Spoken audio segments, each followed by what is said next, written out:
बिस्मिल्लाहिर्रहमानिर्रहीम। अस्सलाम वालेकुम। कैसे हैं आप? आई होप के बिल्कुल ठीक होंगे। प्यारे प्यारे बहन भाइयों, आज मैं आपके साथ शेयर करने जा रही हूँ बलाई से देसी घी बनाने का बहुत ही आसान और मुनफरिद तरीका। उम्मीद है कि आप लोगों को रेसिपी अच्छी लगेगी। अगर रेसिपी पसंद आए तो इसे लाइक करें और चैनल को सब्सक्राइब करना मत भूलें।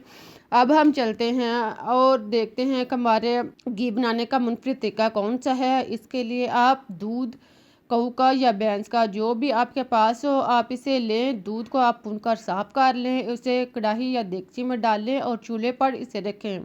इसको आप तेज़ आंच पर बॉयल करें। जब दूध जो है वो ऊपर उठना शुरू हो जाए, देखें जब दूध इस तरह ऊपर उठना शुरू हो जाए तो आप चूल्हा धीमा कर दें। अब आप इसे धीमी आंच पर तकरीबन आधा घंटा इसे धीमी आंच पर पकाएं। इस तरह बलाई की तह जो है वो अच्छी तरह गाढ़ी हो जाए और जम जाए तो आप चूल्हा बंद कर दें और फिर आपको इसी तरह दूध मुकम्मल तौर पर ठंडा होने तक इसे पड़ा रहने दें। जब बलाई की तह जो है वो अच्छी तरह गाढ़ी और मोटी हो जाए तो आप इसे उतार लें। अगर आप चाहें तो आप इसको रेफ्रिजरेटर में भी रख सकते हैं, इसको फ्रिज में रख दें ताकि बलाई जो है वो अच्छी तरह सख्त हो जाए। अब आप बलाई की तह को चम्मच की मदद से या किसी भी चीज़ की मदद से किनारों से अच्छी तरह अलग कर लें। इसे आहिस्ता आहिस्ता किनारों से अच्छी तरह अलग करें ताकि बलाई जो है वो ख़राब ना हो। बलाई को सारे बर्तन से चम्मच की मदद से अलग करें और फिर आप इसे किसी बर्तन में या बाउल में निकाल कर सेव कर लें।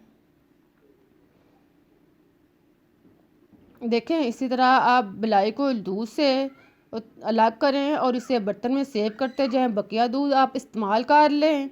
अब आप एक हफ्ते की बलाई जो है वो जमा कर लें। जब बलाई जो है वो किलो 1.5 किलो हो जाए, देखें इस तरह आप इसको बर्तन को फुल कर लें और इसे आप फ्रिज में रखते जाएं। जब बलाई जो है वो किलो से 1.5 किलो हो जाए तो आप इसको निकाल लें, इसे किसी बर्तन या कढ़ाई में डालें और फिर आप इसको चूल्हे पर रखें। अब आप इसको पिघलने तक अच्छी तरह पकाएं। पहले आप इसको तेज़ आंच पर पकाएं और साथ में चम्मच चलाते जाएं ताकि बलाई जो है वो अच्छी तरह पिघल जाए। बलाई जो है वो जब बिल्कुल दूध की तरह बन जाए और ऊपर उठना शुरू हो जाए, अब आप देखेंगे कि बलाई जो है वो दूध की शक्ल में बनना शुरू हो गई है और ऊपर भी उठना शुरू हो गई है। अब आप चूल्हा धीमा कर दें। आहिस्ता आहिस्ता इसी तरह घी जो है वो अलग होना शुरू हो जाएगा। इस दौरान आप चम्मच चलाते रहें और बलाई को खूब अच्छी तरह पिघला लें। 10 से 15 मिनट तक इसी तरह आप बलाई को पिघलाएं और फिर आप बर्फ़ के टुकड़े एक बाउल बर्फ़ के टुकड़े लें। इसमें आप 1 गिलास पानी शामिल करें और इसको चम्मच के साथ थोड़ा सा मिक्स करें। अब ये पानी समेत इन टुकड़ों को बलाई में शामिल करें। बर्फ़ को बलाई में डालने के बाद आप चम्मच चलाएं, आहिस्ता आहिस्ता चम्मच चलाते जाएं और बर्फ़ को इसके अंदर खूब अच्छी तरह पिघलने दें।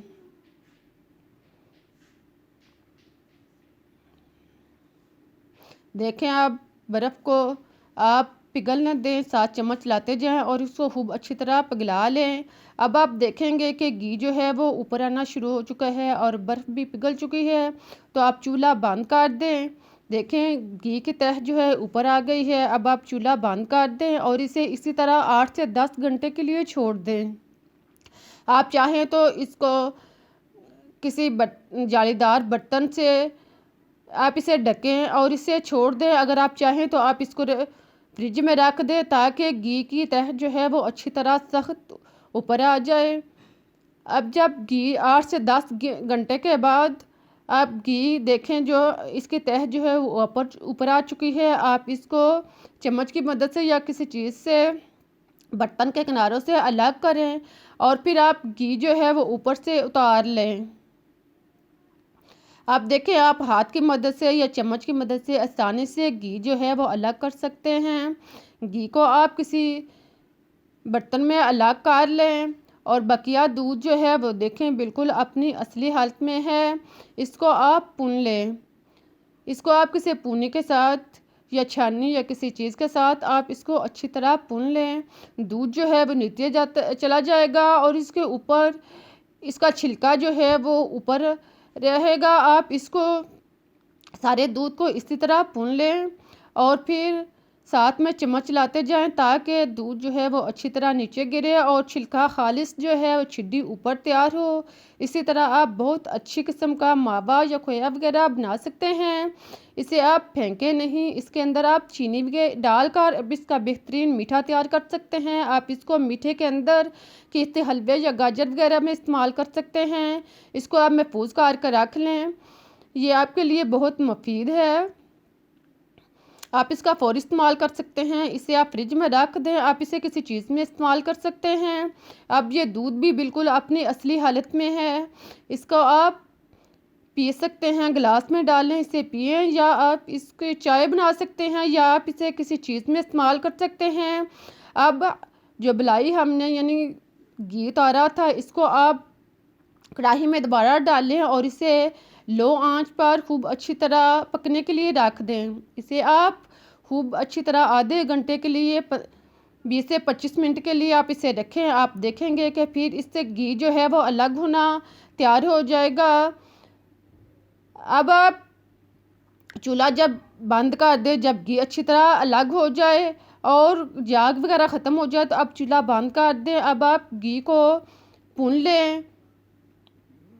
इसी तरह हमारे पास किलो से 1.5 किलो बलाई से देसी घी भी तैयार हो चुका है, मावा भी तैयार हो चुका है और दूध भी हम इस्तेमाल कर सकते हैं। इस एक चीज़ से हम बहुत सी चीज़ें हासिल कर सकते हैं, घी भी।